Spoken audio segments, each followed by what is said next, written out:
Reka twongere twikaze inshuti akundwa ba Rwanda Media mwese mukomeje kubana natwe mu biganiro byacu byo bitandukanye bikomeza gutambuka hano mu buryo bwa buri munsi. Turagarutse kugira ngo tubone makuru ajya atandukanye arimo kuvugwa hano mu Rwanda n'umwanya w'amakuru tugiye kuba tuvuga kubyerekeranye n'umutekano muke uri hariya muri Repubulika Iharanira Demokarasi ya Kongo, hariya Igoma gose muri Kivu y'Iburasirazuba. Ubwo rero tugiye kuba twibanda ku makuru menshi cyane arimo kuvugwa hariya mu ntara y'Iburasirazuba y'igihugu cya Kongo, hariya gose muri RDC. Ubwo rero tugiye kuba tugaruka mu makuru arimo kuvugwa muri iki gihugu, intambara imazemo iminsi.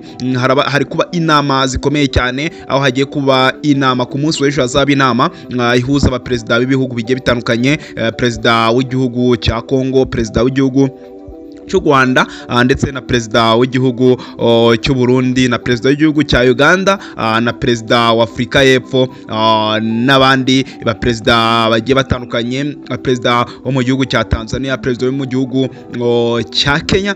Bose hagiye kuba haba inama yiga ku mutekano wo muri kiriya gihugu, dore yuko biri muri kiriya gihugu bigenda bigerekwa ku gihugu cy'u Rwanda. Niyo mpamvu rero bagiye gukora inama ishaka amahoro mu bihugu byombi. Dore rero M23 wayo yamaze kuba ishyira itangazo hanze yuko yamaze kuba gose yakwishiraho ubuyobozi bugomba kuba buyoboye hariya Igoma, muri iriya ntara yose ikaba yamaze kwemeza abayobozi bagomba kuba bari kuyobora iriya ntara. Ubwo rero tugiye kuba tubigarukaho byose, tukubwire ko byifashe magingo ya mbese umutekano hariya muri Kongo kugeza ya masaha ubu wifashe ute. Bana natwe muri uno mwanya utaza ko wacikwa n'ano makuru menshi cyane arimo kuvugwa hariya muri Kongo. Ese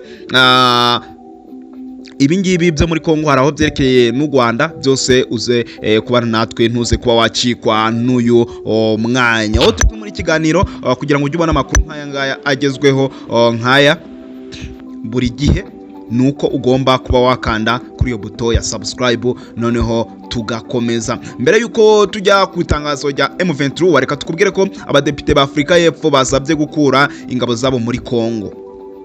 Abadepite bagize komisiyo y'umutekano mu nteko ishinga amategeko ya Afrika y'Epfo basabye guverinoma yabo gukura ingabo z'icyo gihugu mu burasirazuba bwa Kongo, aho zirimo gufatanya n'ingabo za FARDC ndetse n'indi mitwe irimo FDLR. Ku gicamunsi cyo kuwa kabiri, minisitiri w'ingabo wa Afrika y'Epfo Anje Moshikaga yitabye inteko ishinga amategeko kugira ngo atange ibisobanuro ku mpamvu ingabo z'iki gihugu zigwa muri RDC.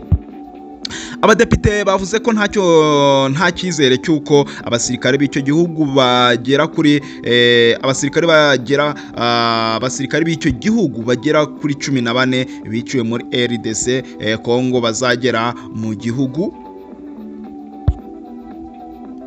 cyabo kuwa gatatu. Abo badepite bagaragaje ko bigoranye ko iyo mirambo yagera muri Afrika y'Epfo mu gihe ikibuga cy'indege cya Goma gifunzwe na M23, kandi iki gihugu cyarinangiye ko banyuzwa ku butaka bw'u Rwanda. Ni mu gihe amakuru avuga ko imirambo y'abasirikare ba Afrika y'Epfo bapfiriye mu migwano n'umutwe wa M23 ikomeje kuborera Igoma, cyane ko ikiri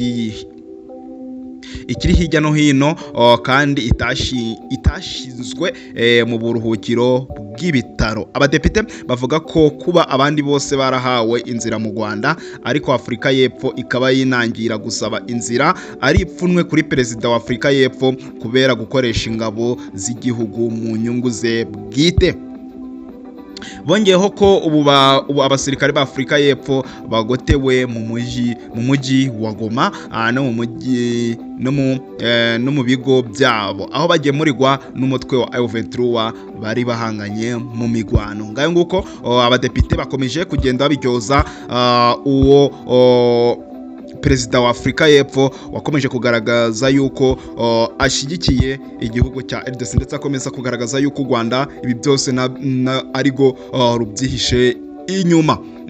Bakomeje gushinja u Rwanda yuko rufasha umutwe wa M23 yashize abayobozi ba Kivu y'Amajyaruguru, yashizeho abayobozi ba Kivu y'Amajyaruguru ikuraho abo Tshisekedi yashizeho.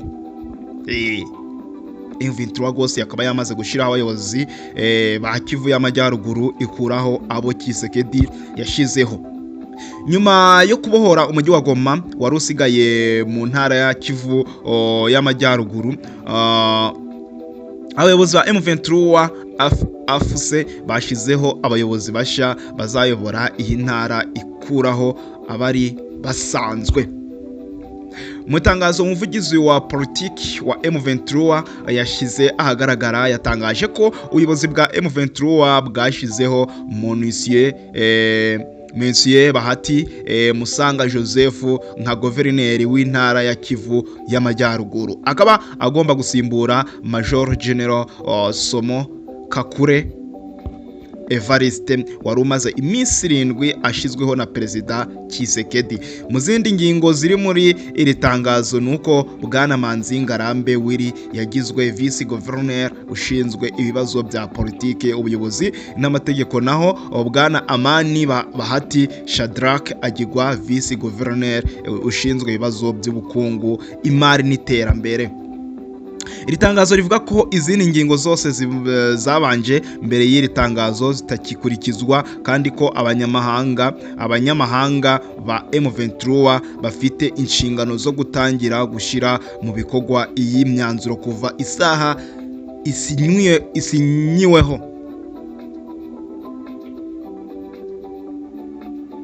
M23 iherutse gutangaza ko ifashe igihe cy'agahenge mu gihe bari kwita ku baturage, by'umwihariko abatuye umujyi wa Goma. Major General Somo Kakure Evariste waherukaga kugirwa guverineri w'intara ya Kivu y'Amajyaruguru yari atarayigeramo kubera ko iyo ntara yose yari yarabohojwe na M23. Ngo rero ubu ngubu kavuna rwose uyu nguyu rwose Kakure Soma Kakure Evariste akaba yegujwe atari yanagera ku ntebe y'ubuyobozi. Rero ni gutyo amakuru yaragezweho ya M23 nyine iherutse gufata umujyi wa Goma, yishyiriyeho abayobozi b'intara ya Kivu y'Amajyaruguru. Itangazo ry'umutwe rivuga ko Bahati nk'uko twabibabwiye haraguru, Musanga Joseph ari we wagizwe guverineri wa Kivu y'Amajyaruguru, ni mu gihe Manzi Ngarambe Willy yagizwe Vice Governor ushinzwe ibibazo bya politike, ubutegetsi n'ubutabera, ndetse naho Amani Bahati Shadrack agirwa Vice Governor ushinzwe ubukungu n'iterambere. Ngiyo rero M23 ikaba yatangiye gushira mu bikorwa inshingano zo kuyobora iyi ntara yose rwose, by'umwihariko bahereye mu mujyi wa Goma. Umujyi wa Goma uherereye nyine mu ntara ya Kivu y'Amajyaruguru, nguko uko intara batangiye kuyitorera abayobozi, ndetse bashiraho n'abayobozi bagomba kuba batangira kuyobora ndetse bahagararira amategeko yashyizweho na M23 bidasubirwaho. Ubu ngubu Kivu y'Amajyaruguru iri kuyoborwa n'uyu mutwe wa M23. Ngayo ngo reka turebe niba SR kize kuba gihinduka, gusa M23 yo yamaze ko yashira abayobozi, ndetse ubu ngubu ibikorwa byose birimo kubera hariya mu ntara ya Kivu y'Amajyaruguru birimo kuyoborwa, ndetse biri mu nshingano za M23. Reka tubashimire cyane, mukomeze kugira byiza, turabakunda cyane.